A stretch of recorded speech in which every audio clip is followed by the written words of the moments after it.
संबंध बड़ा ही विचित्र भाव है ना? हम जीवन में आगे बढ़ते हैं अपने संबंधियों के लिए। हम परिश्रम करते हैं ताकि वो प्रसन्न रहे जिनसे हमारा संबंध है। परंतु कभी कभी ये आवश्यक हो जाता है कि जिनसे हमारा संबंध है उन्हें रोका जाए, उनके मार्ग में बाधा डाली जाए। अब आप कहेंगे कि ये कैसी बात है? जिनसे हमारा संबंध है, जिनसे प्रेम है, उनके मार्ग में बाधा क्यों? आवश्यक है। नदी की धारा में आया छोटा सा सेतु उसके प्रवाह को तीव्र कर देता है।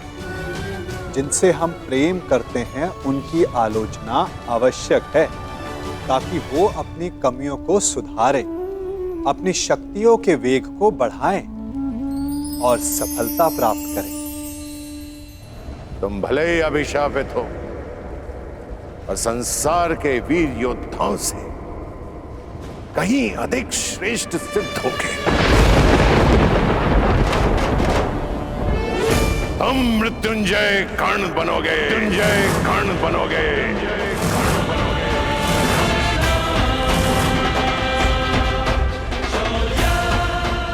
आज तक इतिहास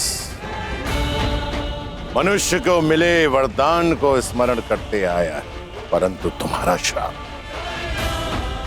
वरदान से कहीं अधिक स्मरणीय रहेगा इतिहास में।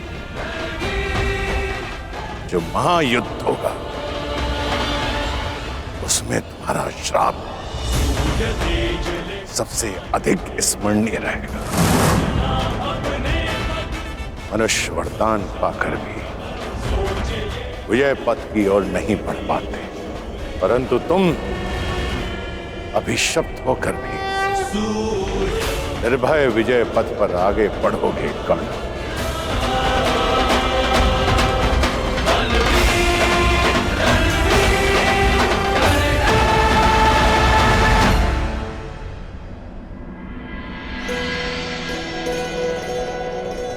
आंखों में इतना स्नेह लिए किससे देखी जा रही हो उर्वशी?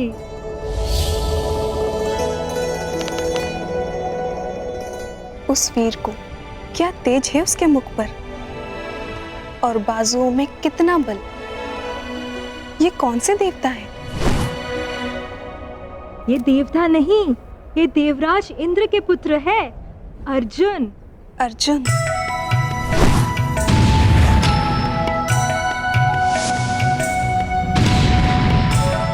प्रतीत होता है तो तुम्हारा मन आ गया है इस देवता पुत्र पर मैं तो तुम्हें पहले ही सावधान कर चुकी हूँ। ये देवराज इंद्र के पुत्र है। तो मैं भी देवताओं को वश में करने वाली अप्सरा उर्वशी हूँ और इस देव पुत्र को भी मैं अपने वश में कर ही लूंगी।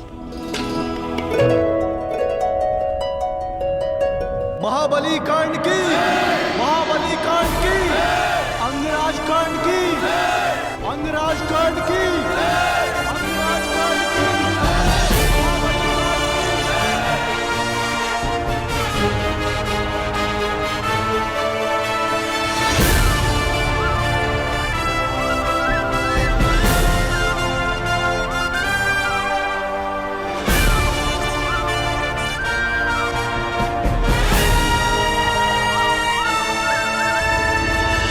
पिता महाराज, हस्तिनापुर ने आज दिग्विजय प्राप्त कर ली है, परंतु ये विजय मेरे मित्र अंगराज कर्ण की है। इसके दृढ़ निश्चय, इसके बाहुबल और इसके बाणों की धार ने हस्तिनापुर को आर्यव्रत का सर्वश्रेष्ठ साम्राज्य बना दिया है। मुझे ये बात कहने में कोई संदेह नहीं कि जिस प्रकार हस्तिनापुर पितामह भीष्म का सम्मान करता है, आज उसी प्रकार मैं दुर्योधन अपने मित्र कर्ण का सम्मान करता हूं।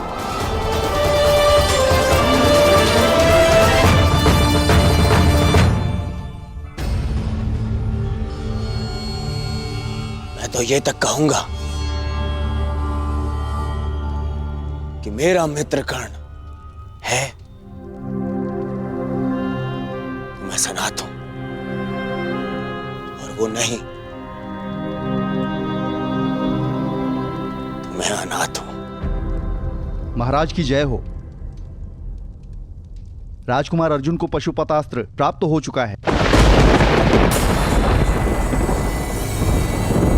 और देवराजेंद्र उन्हें अपने साथ स्वर्ग ले गए हैं।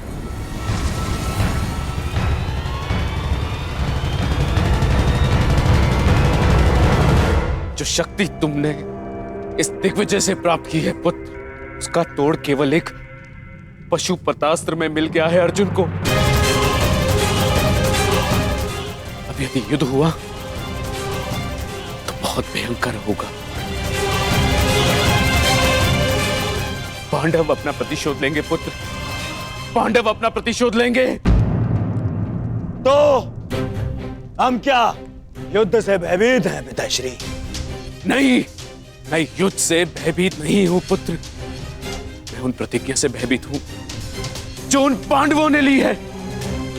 मैं देख नहीं सकता पुत्र, परंतु 12 वर्षों से हर रात्रि मेरे स्वप्न में मुझे द्रौपदी का वो श्राप सुनाई देता है। ऐसा प्रतीत होता है कि जैसे वो अग्निसूता अपने दोनों हाथों में अग्नि लिए हस्तिनापुर की ओर बढ़ रही है पुत्र। वो किसी भी क्षण हम सबको भस्म कर देगी, भस्म कर देगी। हमारे पास भारत की सबसे बड़ी सेना है। ये भयभीत होने का समय नहीं है। तो ये उत्सव मनाने का भी समय नहीं है पुत्र। मैं ये युद्ध होने नहीं दे सकता। पांडवों का वनवास समाप्त होने वाला है पुत्र। कुछ करो, गुप्तचर भेजो, यदि आवश्यकता पड़े तो स्वयं जाओ। परंतु उन पांडवों का अज्ञातवास प्रारंभ होते ही उन्हें पकड़कर वनवास भेज दो। हस्तिनापुर और मेरे पुत्रों की सुरक्षा के लिए उन पांडवों का सदा के लिए वनवासी हो जाना ही अधिक श्रेयस्कर है पुत्र। महाराज अब व्यर्थ में भयभीत हो रहे हैं। हमारे पास विशाल सेना है। भारत के सभी महारथी या तो हमारे मित्र हैं या हमारे अधीन। हमारे पास योग्यता है, इतना बल है, फिर क्यों ना करें युद्ध? क्यों न संसार को सिद्ध कर दे कि हस्तिनापुर ने पांडवों का राज्य बल से जीता है, युद्ध के छल से नहीं। माना सभी महारथी तुम्हारे अधीन है कर्ण, परंतु मैं भाग्य को भी अपने पुत्र के अधीन होते देखना चाहता हूं। मैं भाग्य को कोई अवसर नहीं देना चाहता और ना ही उन पांडवों को।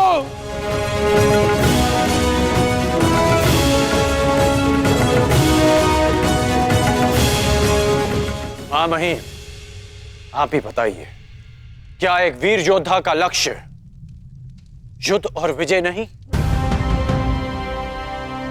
क्या गुप्त रूप से दृष्टि रखना कृपाणु का कार्य नहीं होता?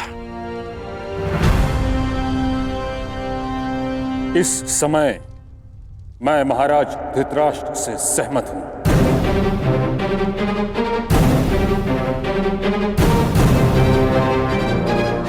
हमें शीघ्र ही पांडवों का पता लगाकर उन्हें पुनः वनवास पर भेज देना चाहिए।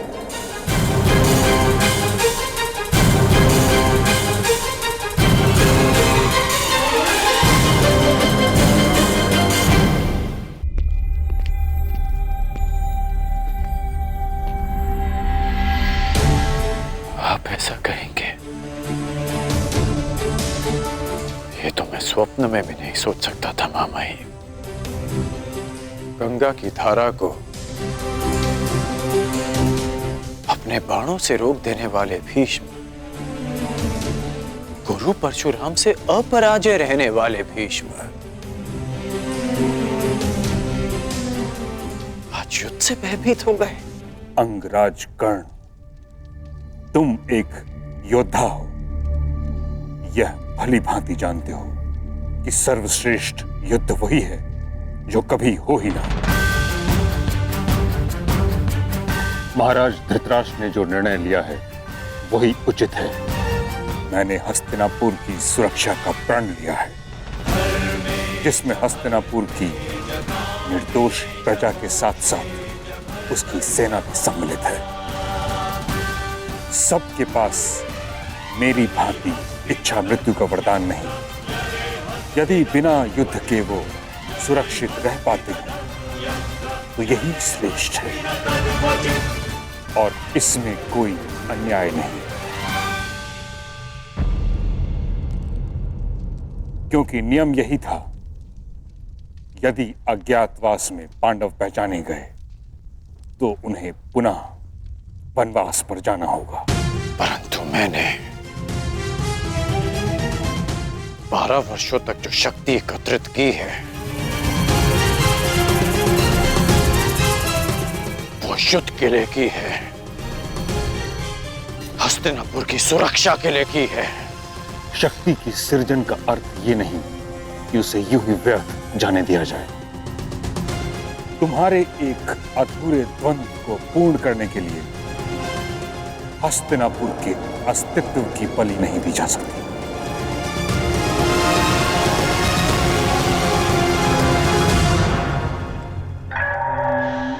शांत महाबली कर्ण, शांत हो जाइए महामहिम। महाराज, यदि आपकी आज्ञा हो तो मैं कुछ कहूं? आज्ञा है। महाराज, मुझे लगता है कि अंगराज कर्ण का मत तर्कसंगत है।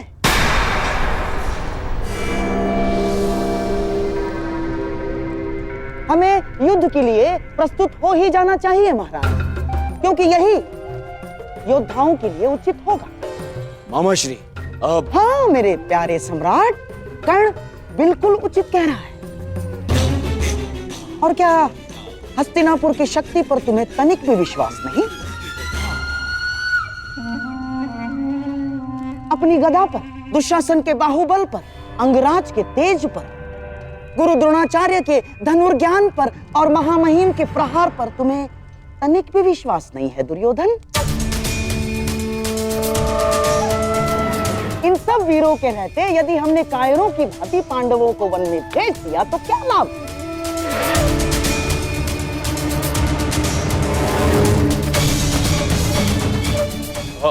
मेरी बात समझो मेरे प्यारे सम्राट। कर्ण उचित कह रहा है।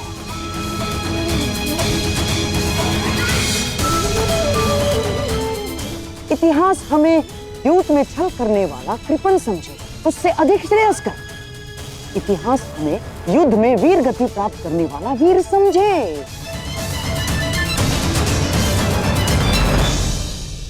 महाराज, क्या आप अपना नाम इतिहास में एक भयभीत पुत्रमोही सम्राट के रूप में लिखवाना चाहेंगे?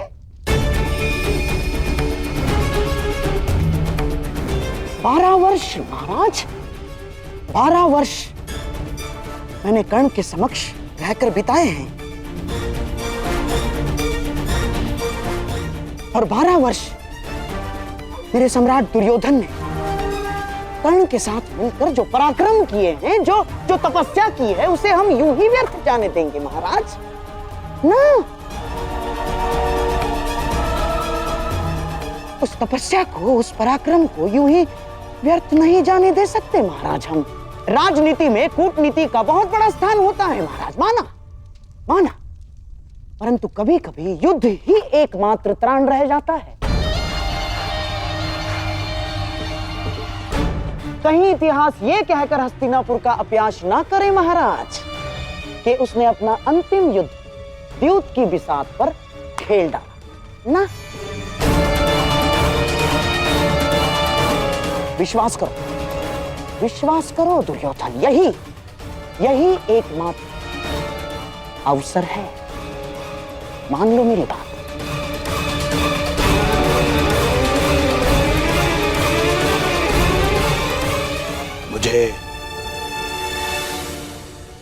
मुझे स्वीकार है।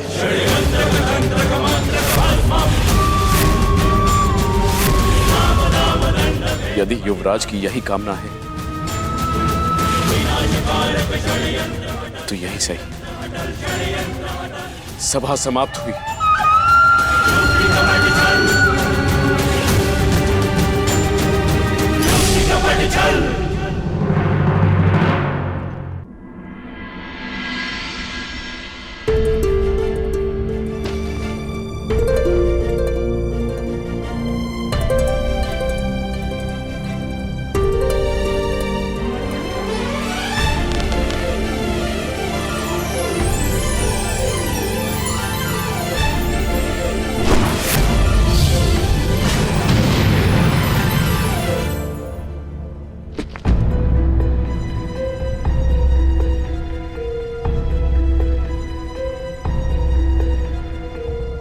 मेरा तुनीर कहाँ गया?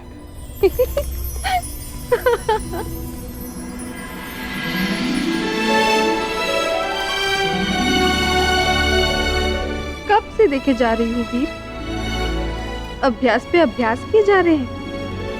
तनिक विश्राम तो कर लो। मेरे पास विश्राम का समय नहीं। मुझे मेरा तुनीर लौटा दीजिए देवी। उर्वशी, उर्वशी नाम है मेरा।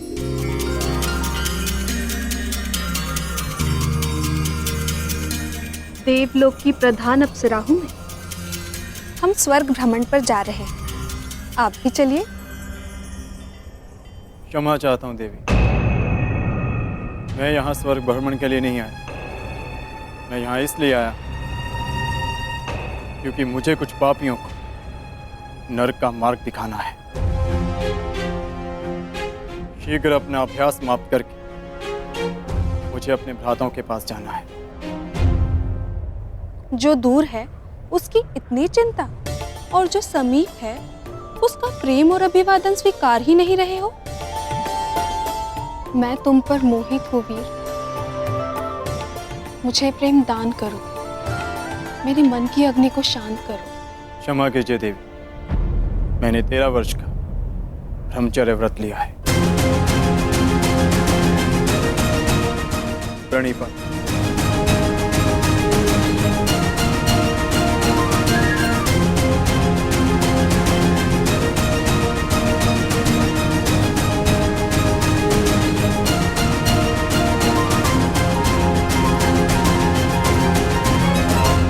पाना तनिक कठिन है वीर, और यदि लक्ष्य जितना कठिन हो उसे पाने का आनंद दुगना हो जाता है। आपको अपना ब्रह्मचर्य व्रत तोड़ना ही होगा।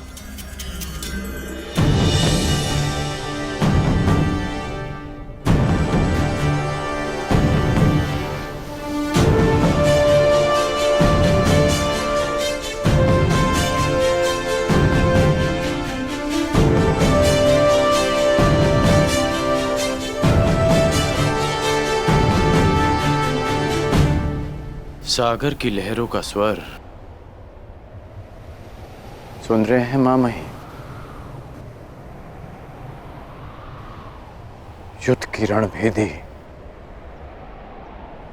सुनाई दे रही है ना आपको? आप कितना भी प्रयास कर लीजिए इस युद्ध को रोकने का, परंतु हस्तिनापुर के द्वार पर 12 वर्ष पूर्व ही युद्ध का शंखनाद हो चुका है। हाँ, जानता हूं। इसी कारण इस युद्ध को रोकने का प्रयास कर रहा हूं। राज्यसभा में मैंने इस युद्ध का विरोध इसलिए किया क्योंकि बात सिर्फ हस्तिनापुर की सुरक्षा की नहीं। यदि युद्ध हुआ तो आपको युवराज दुर्योधन का साथ देना पड़ेगा, और आप नहीं चाहते कि आपको पांडवों के विरुद्ध अस्त्र उठाने पड़े, और आप ये भी नहीं चाहते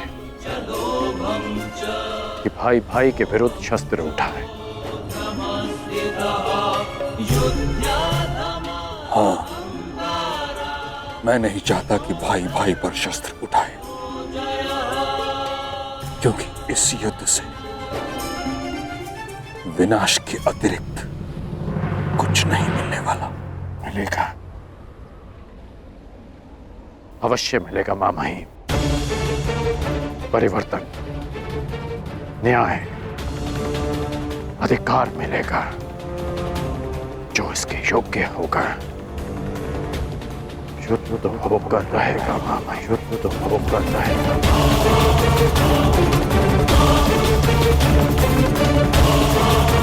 Oh